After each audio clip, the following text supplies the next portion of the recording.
Today's daily recap for BTG Beyond the Gates is for March the 18th, Tuesday. Some interesting twists. They're starting to throw in some other stories that we're going to be able to follow. That's going to be kind of fun. Bill had a meeting he had his partners, well, his one associate and I guess one of the partners over Mike, the older guy, and then Tomas is the one that's seeing Kat, right? And they're kind of going over a few things. Haley comes walking in. She's on her way out to breakfast, right? And the older one, who's actually made some off-colored comments before, now that I think about it, said, "Ooh, that's a fine young." And Bill looks at him, and Tomas looks at him, right? And Bill said, "Watch it, Mike." And Mike was like,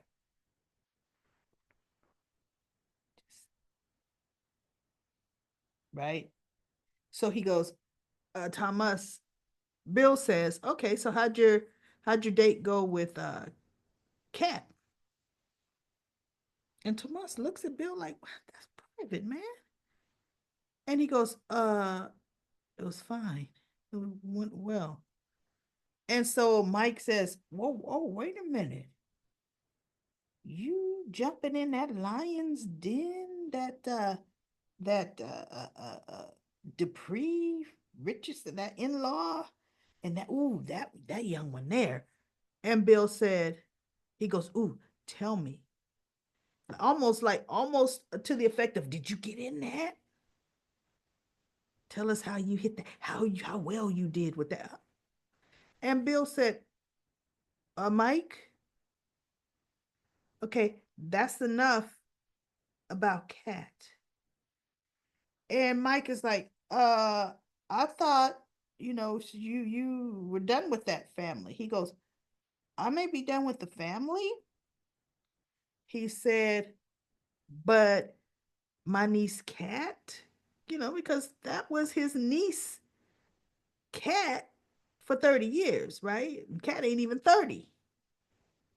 And he goes, "She's a good young lady." Okay. Matter of fact, Kat is more of a wholesome young lady. So almost keep Kat's name out your mouth, Mike.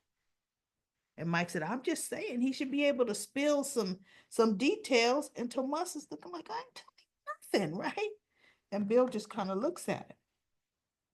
Well, Naomi had a business meeting, some potential clients, and she met them at Norma Jean's. I guess that's the name of the coffee house. Now, these end up being all ex-employees of her father's practice. They had been sexually harassed and fired by Bill's firm, sexually harassed by Mike. And they were saying, he would start with inappropriate comments, then he would progress. And the one says that the paralegal promotion was coming up. And he said, "The only way I had a shot at it is if I went out on a date with him." And Naomi looked at him and she says, "Did any of you tell my father any of this?" And so they looked at her. They said, "Please, your father is close with Mike." What? So close he had him as his best man at his wedding. Said it wouldn't have done any good. They went to HR. They did the proper channels, right? So HR says they'll look in, their case was being looked into it. But in the meantime, they all got horrible reviews and they all got terminated, right? So they wanted Naomi to take the case. She goes, "You want me to take the case because of my last name?" She says, "Look, I can give you all," looking for my dog, where'd he go? "I can give you all a list of good attorneys." And they looked at her, they said, "We've spoken to everyone on that list, and none of them will take a case against the great Bill Hamilton. They've either been up against him in court or they're afraid of him. So she says, "You really only want me for my name." She says, "We want you for your name and for your knowledge. You're his daughter. You know how your father thinks. You've discussed case strategies over the dinner table throughout the years, and you're sharp. You have an excellent record. You are our best chance to win this lawsuit," because they want to sue the firm for allowing the sexual harassment to pretty much go unchecked, right? They didn't correct it. So anyway, Naomi's thinking about it. She didn't give him a commitment, but when Jacob came in, who was bored to tears with his new partner on a stakeout, and by the way, they're staking out Joey. Joey Armstrong is the one that runs that illegal gambling. So that's going to be interesting how Doug is going to end up in some mess with this thing, right? Doug is the heart surgeon, the realtor's husband. I think her name is Vanessa's husband. So anyway, uh that's going to be interesting. So she tells Jacob, "This is a case that I could really sink my teeth into. This is a higher profile case that I have a shot of winning." So she's thinking she's going to do it. As soon as they asked her, I said, "Girl, you hate your daddy. You going to do it?" You think she goes, "They're going to think I'm been vindictive for my father leaving my mother." And so the lady said, "But our case, the merit of our case has nothing to do with who your father's married to." Hello, right? So the Duprees were having breakfast at the club, and Nicole was there. Kat was there talking to the grandparents. Danny and Chelsea were late. Danny was telling Chelsea how, she locked in a deal to get this dress on loan, a dress from an institute that never lends out any dresses or anything, and just the high profile magazine that's going to come, a good deal for someone who wants to be a model. But remember, we know, Danny don't know, but we know Chelsea doesn't want to model anymore.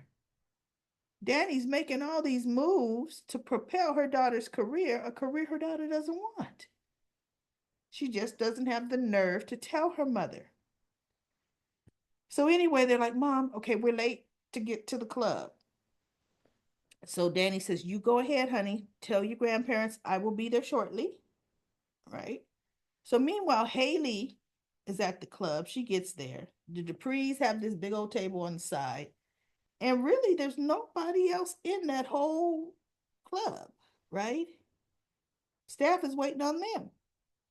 Well, Kat tells her family, look, she was going to be she's waiting for somebody, and she was going to have a little side uh, lunch or breakfast with him. And it was Tomas. He was going to meet her in the morning. And they're like, "Ooh." And Nicole tells her parents that, yeah, she had dinner with him last night at my house. And they're like, "Okay, tell us everything." And she's like, "No, no, it's too early. And look, don't even mess up, you know, my meeting, my meeting date, whatever it is with him this morning. Don't grill him. It's too early." So they said, "Okay, whatever." So they were staring, but not overly staring, because Haley could not get the staff of the country club to wait on her at all, which that was actually very rude. And Bill needs to contact the management of the country club, because he pays his dues, his country club dues, like everybody else. And it's a stiff, hefty price. There is no way I'm going to pay country club dues. And I've been paying these dues for years. And you're going to ignore my wife. Uh, This is a business. And she was there to have breakfast at your establishment. And the breakfast wasn't going to be free. So y'all should have given her excellent service. This is a doggone country club. So she got so frustrated, she just goes stomping out of there. Now, the rest of the Dupree family never even really noticed her. But as she's getting ready to stomp out of there, she almost bumps into Danny. And Danny says, "Oh, oh, Haley, leaving so soon? Did you have breakfast?" She goes, "Not today, Danny." And she walks by. Danny's like, "Whatever." So she goes to the table, all chipper, telling her parents the great deal she brokered for Chelsea. And Chelsea's like, yeah. But before Danny got there, when Chelsea walked in, Kat walked up to her and said, "Cousin, cousin, a word, cousin." She goes, "Have you told your mother? Did you tell her this morning?" She goes, "No." And she brokered a dress from, and she said, the establishment she got the dress from. She goes, "Oh my goodness." And it's going to be covered by Essence magazine. And it wasn't Essence, I don't think. And so Kat's like, "It's only going to get worse until you tell her." And she's just like, "I know, cousin." So she goes and sits down with her grandparents. Now, mind you, Anita Vernon is telling one of his old stories on how he met Anita that they've all heard a million times. And I was just looking at the situation thinking, wait a minute. The family dinner that you guys had was last night, where Nicole and Danny were supposed to be your girls. And then the very next morning, it's your girls and their girls, because none of the husbands are ever there. Well, Danny don't have one right now, but Bill wasn't at all these every week family dinners and then next morning breakfast. Ted's never there, right? And it's like, don't their parents have something other to do than tell everybody we meeting, you know, at the club for breakfast? I mean, okay. So Eva got a phone call at the home office. So she goes, "Okay, I'll let her know." So she rushes to the country club because Nicole needed to e-sign some documents. And Eva brought her tablet so that she wouldn't have to leave to go to the office to sign these documents, making Nicole's life easier. So as Eva walks in, oh, Nicole shows pictures from the event. And Kat looks at a couple as she's passing some over to the grandparents, right? And Kat says, I have a question. Why is, see, she didn't know yesterday. Why is Eva wearing my dress? So she went into my closet and stole one of my dresses. And Nicole says, she did not steal one of your dresses, Kat. She didn't know she was supposed to go to the gala. I told her to go get one of your dresses and put it on for the gala. She goes, "You told her this without my permission? You had her go into my closet, into my things. In the future, my things don't leave my closet without my permission." And see, with a little funky attitude. Now, if I was Nicole, it would have been, "Oh, I'm sorry. Because I do know that particular dress I bought you, baby girl. You wore it once a year ago. It's in your out of season closet. So you weren't going to wear it if you were in town for your mother's award. So, yes, in this instant, I told her to do it, and she did it. And it's going to be okay with you, right? Yes, Kat has her little spidey sense about Eva, but let's face it, at this point, it's unfounded. She doesn't have any evidence. She's a snob prudy chick. Okay, now ultimately, she's going to be right, ultimately, but right now, she's not. So she's still having, you know, eating with Tomas, and she sees Eva go to the table. Nicole signs what she needs to sign, and Eva's standing up, and they said, "Hey, you got a minute? Why don't you sit down and have some breakfast with us?" And she looks over at Kat, and Kat's looking at her like, don't you sit down there. Eva sits down at the table, and she's talking to everybody, and Kat is just cutting her eyes, and Tomas says, what, who's that over there? She goes, "That's my mom's assistant, Eva. She's the one that let you into the house last night."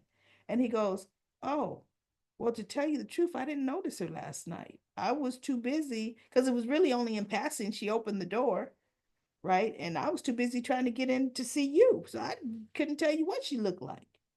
So she goes, "But is there a problem?" So Kat says, "You know what? There's something going on at the table over there that I gotta deal with." So he goes, "No, no, no problem. I need to get to work anyway."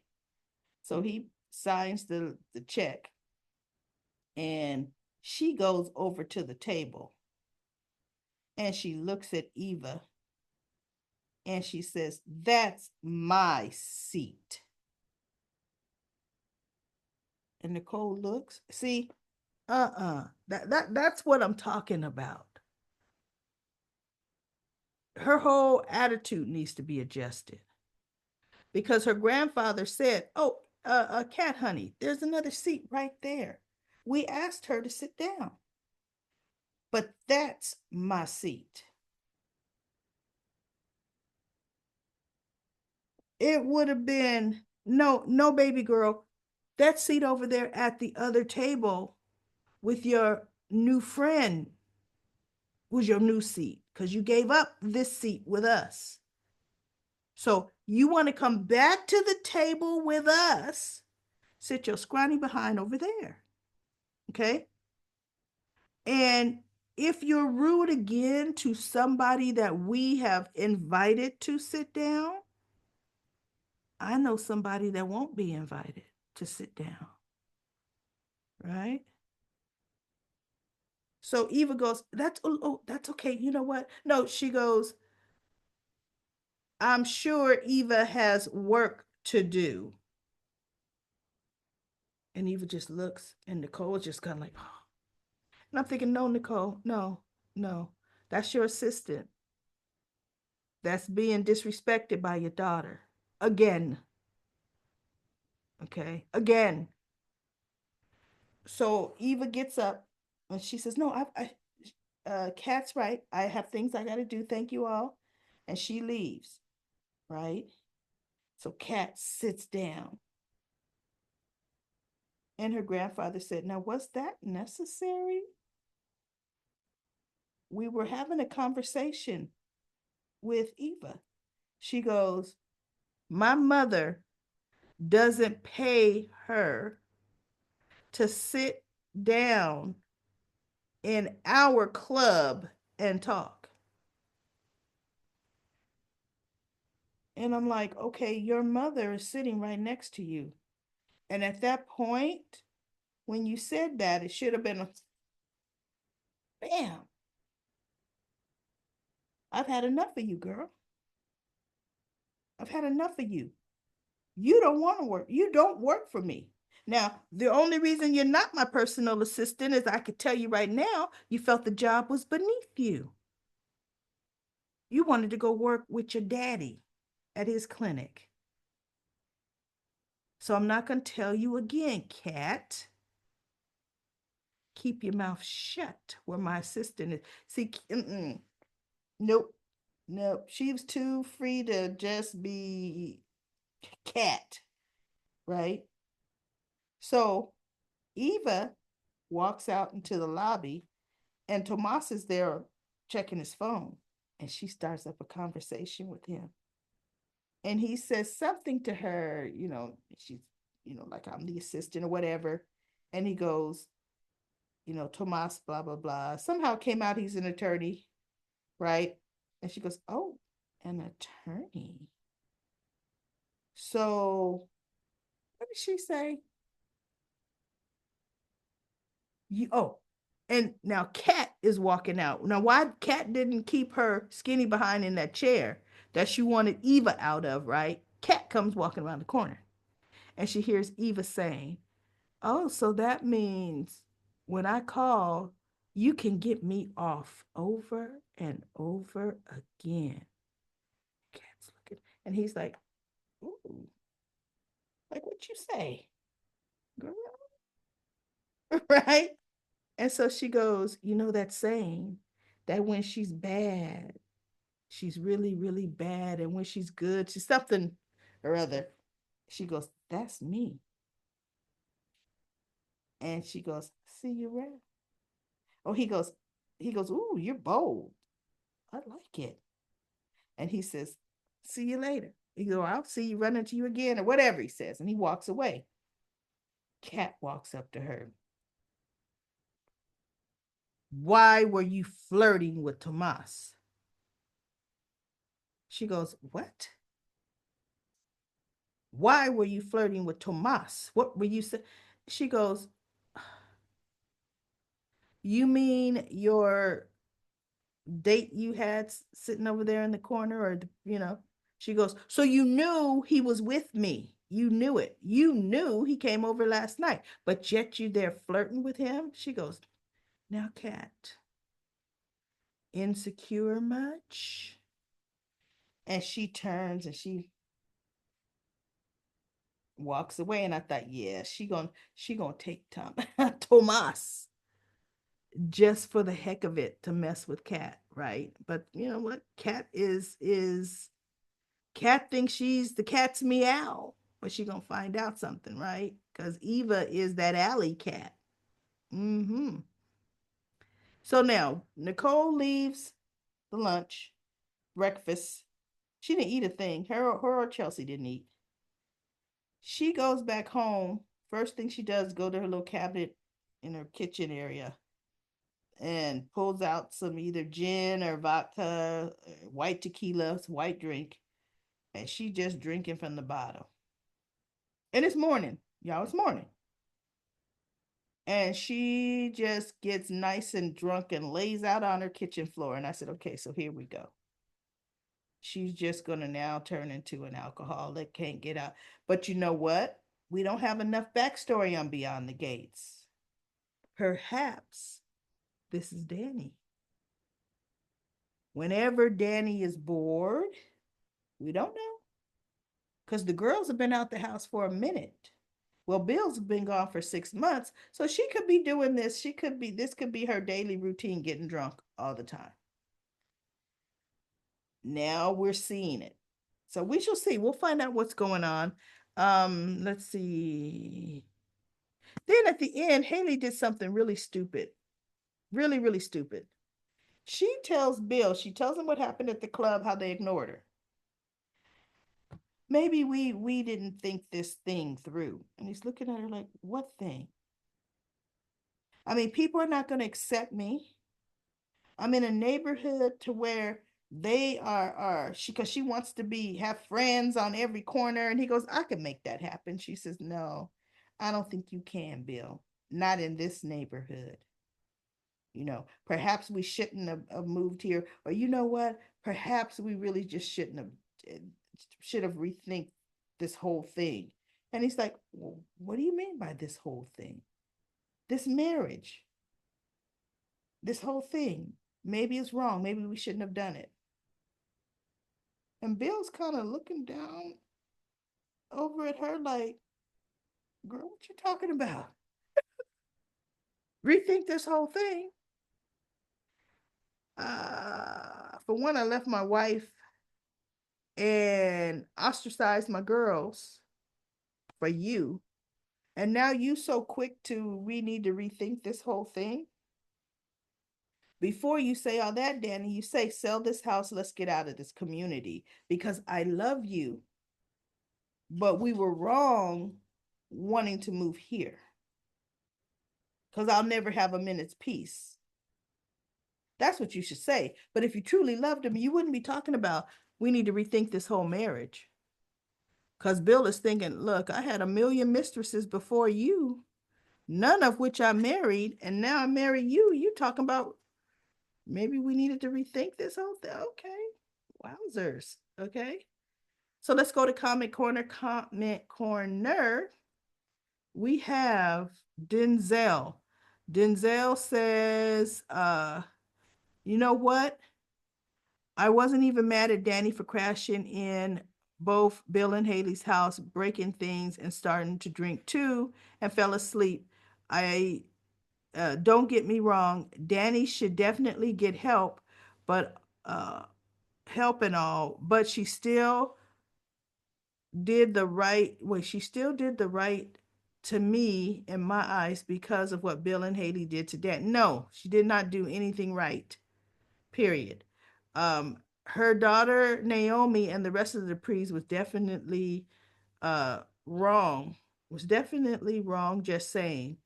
Haley think that she was big and bad by confronting Danny and threatening her, like that was supposed to scare her. But we all know when her mama Anita, her pops Vernon, here's what she did. Oh, it's gonna be a wrap for her. Just saying. Great review, daily recap, lady, as always. Okay, here's the thing. For one thing, Haley shouldn't have gone to Danny. She should have went to Anita and Vernon and told him, bottom line, this is our last pass for Danny. Last pass. Last call for alcohol. This is what she did. We're done. And they would wrangle their daughter in. But Bill left Danny more than 6 months ago. Bill bought another house in another community and had been moved out, right? Now, Bill and Danny have this love hate, this thing going on.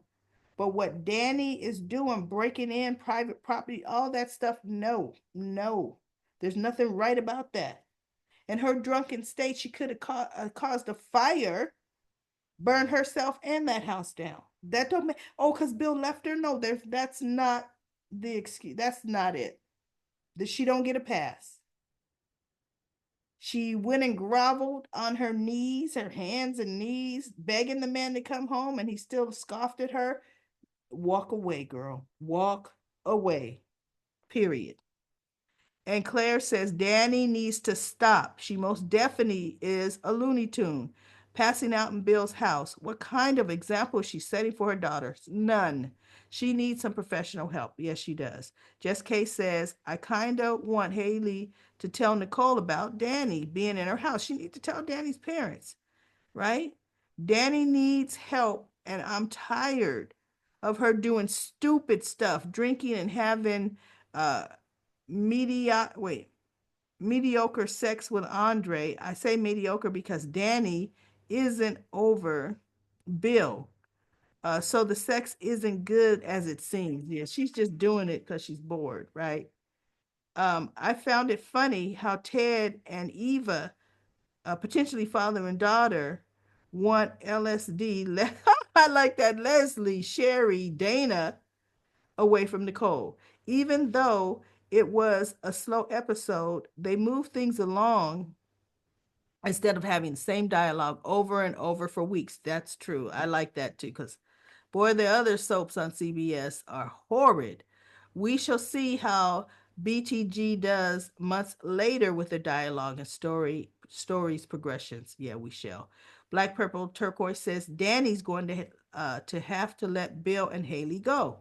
I know she wants them to pay dearly, as I do, but she's making herself look like a certified whack job by continuing to go after them, showing up at their house, breaking their belongings, etc. And Haley trying to act like she's a woman. Oh no, that little child bride better sit herself down somewhere before Danny most of us know she can and would, in a heartbeat, put a real hurting on her like she's never experienced before. And the way Bill was gaslighting her um, when she got back. And then it says, Lord, I have never seen two people who deserve each other more than these two. Unreal. The best revenge Danny can get on them is trying to live in her best life, move on in the world, and truthfully get just forgetting about them, especially Bill, being irrelevant in her life, moving forward, not letting more than a nightmare with him. Wait, a nightmare, the nightmare he would kill, not literally, unfortunately, and crash his Delulu soul. And then Lucy says first. Okay. All right. So that's it for Comic Corner. Comic Corner. I will be back tomorrow with another daily recap of Beyond the Gates.